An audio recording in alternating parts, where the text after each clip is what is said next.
We're just days from a major deadline at the Montana Legislature. Lawmakers could take action on hundreds of bills this week.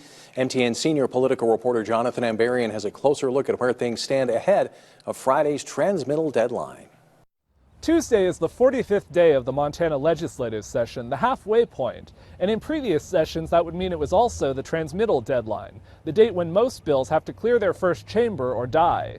But this year, that deadline was pushed back 3 days to give more time to get through a rush of bills. Listen, I'm glad that there's a transmittal deadline. Otherwise, legislators would just keep procrastinating into 2026, I'm sure. So I'm glad we have that deadline. It's always a rush like this at the end. But I think as far as the Senate sits, we haven't even done multiple boards yet. And I think we're sitting pretty good. So far, more than 800 bills have been introduced in the Montana House, and more than 500 in the Senate. Any of those that don't spend money or affect state revenues have to clear one chamber by the 48th legislative day, which is Friday. House leaders expect to debate about 150 bills on the floor before transmittal, and Senate leaders say they'll likely hear around 100 bills Wednesday and Thursday. Legislative committees have been working overtime to determine which bills will make it to the floor for a full debate, many meeting for long hours last week, and some meeting on Saturday. On Monday and Tuesday, committees were scheduled to hear more than 120 bills. Some of the bills had short hearings, but my view is if you bring a bill the last day, that's what you could expect.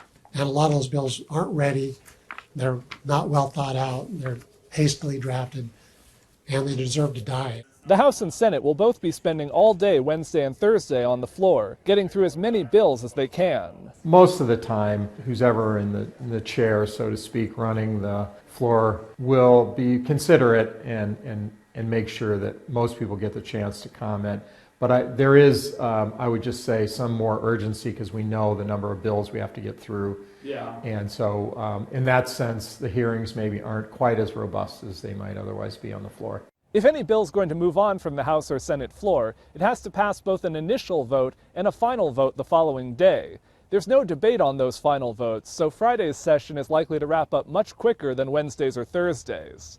In Helena, Jonathan Ambarian, MTN News.